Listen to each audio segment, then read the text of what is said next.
Здравствуйте!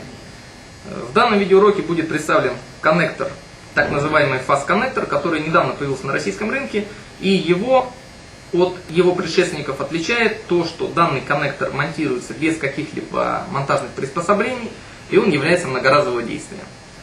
Данный коннектор состоит из 4 частей. Первая – это зажимная гайка, это сам коннектор, это колпачок коннектора и это колпачок для ферулы. Данный коннектор монтируется таким же образом, как и все остальные коннекторы. Для этого нам понадобится стриппер, для этого понадобится скалыватель, само волокно 0,9 мм, которое будет заводиться в квартиры пользователей. Это спирт и салфетка.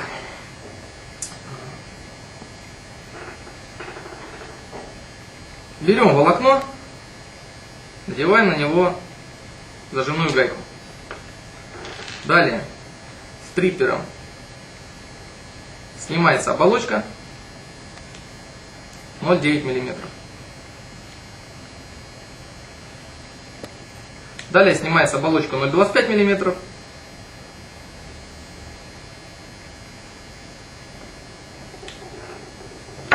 Затем берется спирт, безворсовая салфетка и волокно протирается. После того, как мы протирали волокно, мы его скалываем. Берем стриппер, переводим в рабочее состояние.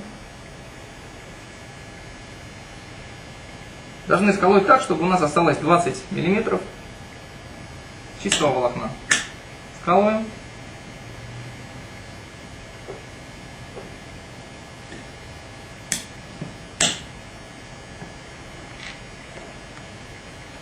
Теперь берем коннектор, вставляем волокно в отверстие в коннекторе.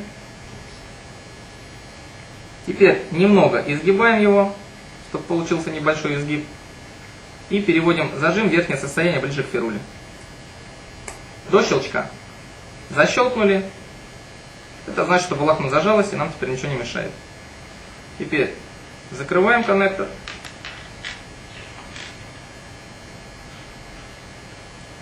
Затягиваем зажимную гайку.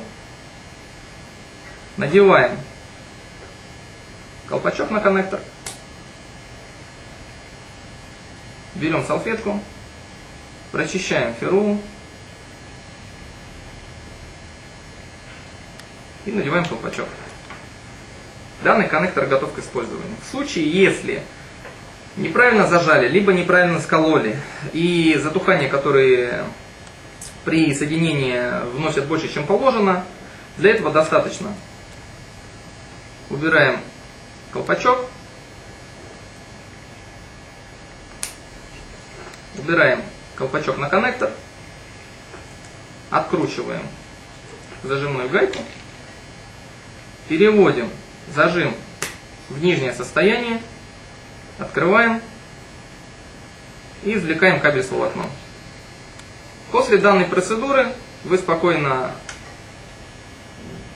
зачищаете волокно, снова его скалываете, протираете салфеткой и монтируете на коннектор. Коннектор абсолютно многоразового действия, затухание которое наносит до 0,3-0,4 дБ. Спасибо за внимание.